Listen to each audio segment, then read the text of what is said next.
Welcome to The Explainer. Today, we're going to pry open the black box of AI and ask a question that sounds simple, but is actually surprisingly tricky. So we all know these AIs are powerful, right? I mean, just look at something like GPT-4. But do they actually get it? Do they understand anything? It's a question that's getting more and more urgent every single day. Now, it's easy to just call them phenomenal mimics, but that doesn't quite explain the incredible things they can do.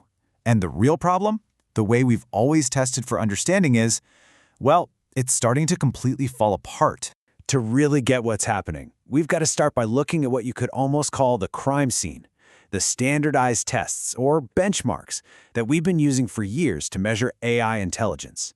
This was our go-to method, but the evidence is piling up that these tests, they can be really misleading.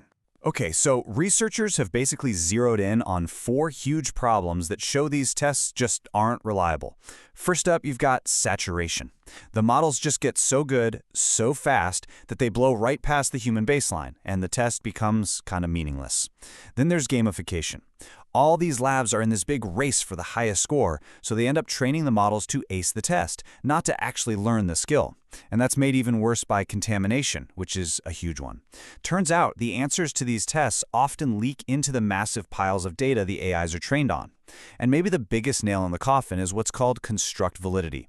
Think about it. A test designed to measure human reasoning might just be measuring something totally different in an AI, like super advanced pattern matching. So you see the problem, right? If you can't trust what an AI does on the outside, well, you have no choice but to figure out how it thinks on the inside. We have to look inside that black box. And this whole situation has sparked this really exciting new field of science. It's like a kind of digital forensics, aiming to reverse engineer the actual algorithms that these AI models are learning all by themselves during training. Yeah, the field has a name. It's called mechanistic interpretability. And the goal here is pretty ambitious. It's to turn that AI black box into a transparent wiring diagram, something we can actually read. We don't just want to know that it works, we want to know how it works, step by step. Kind of like taking apart a clock to see exactly how all the gears turn. Okay, so one of their most powerful tools is something called activation patching. And honestly, it's a bit like performing a targeted brain transplant on an AI. Here's how it works. First, you give the model a prompt, right? Something like, the capital of France is, and you record all its internal brain activity. Then, you do the same thing with a different prompt, like, the capital of Germany is. Now here's where it gets really clever. You feed it the Germany prompt again, but this time, you surgically patch in a little piece of that brain activity from the France process. And if the model suddenly outputs Paris, boom. You've just found the exact component in its network that's responsible for that specific piece of knowledge. It's a super direct way to map cause and effect. So, what have these AI detectives actually found so far? Let's dig into 3 case studies, because the results are, well, they're genuinely surprising, and they really challenge a lot of what we thought we knew about these models. All right, first up, researchers found that even really small, simple models will spontaneously learn a fundamental algorithm for completing patterns. And we're talking about something that goes way beyond just simple memorization. What they found is a circuit that they've named an induction head. Now, imagine the AI sees a pattern like A, B, and then later on, A again. This little circuit automatically kicks in with a 2-step process. Step 1, it scans back and finds that first A. Step 2, it looks at what came right after it, which was B, and it predicts that B is going to be the next word. It's not specific to A and B, it's a general-purpose algorithm for continuing any pattern it sees. And this is the really amazing part. It's what they call a non-content-specific computation. The circuit doesn't care if the pattern is cat-sat or salt-pepper. It's not just memorizing word pairs. It has learned an abstract rule for what comes next, and it can apply that rule to completely new situations it has never seen before. Okay, for our second case study. This one is incredible.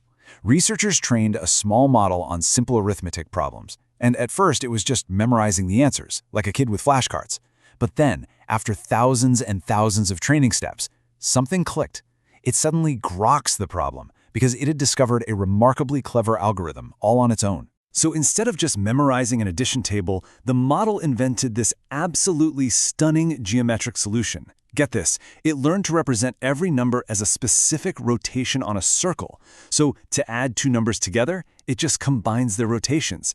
And to get the final answer, it uses trigonometry to read the final position on the circle. It didn't memorize a single thing. It independently discovered a general, elegant mathematical procedure. Just wow. Now, this discovery is a huge deal.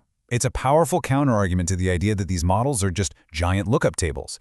And yeah, I know, a simple math problem seems like a long way from writing a poem, but finding these fundamental building blocks, these general rule-like algorithms, that's how we start to understand how the really complex stuff can emerge from millions of these simple circuits all working together. All right, case study number 3. And this might be one of the most fascinating experiments yet. A model was trained only on the text of Othello game moves, just a list of coordinates. And from that, it spontaneously developed an internal, working model of the game board. This model, they called it Othello GPT, was never shown a board. It was never even told the rules. It just saw lists of moves, like E6, D7, C5.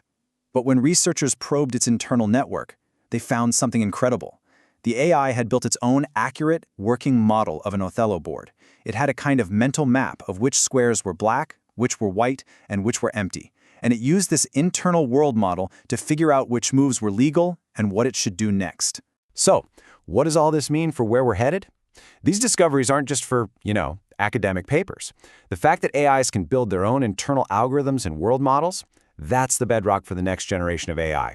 Systems that are connected to the real world and can actually take action. And this has led to the rise of what we call AI agents. As you can see here, there are a few main ways this is happening. Some use the language model as a kind of reasoning engine, letting it use tools like a calculator or search the web.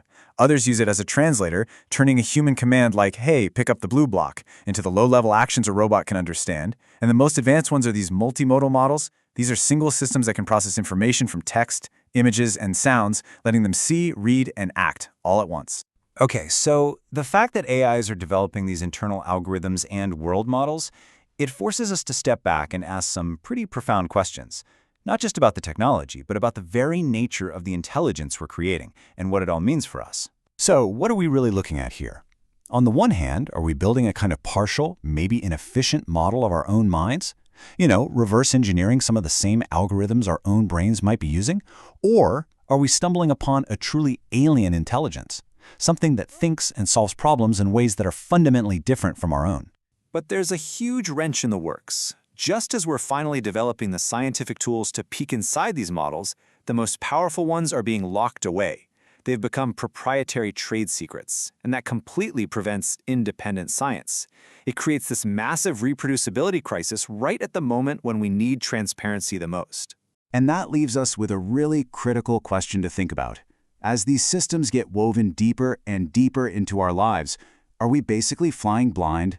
If that black box stays closed for good, we can never really be sure if we're building a mirror that reflects our own minds, or if we're unleashing something entirely new, something we might never, ever truly understand.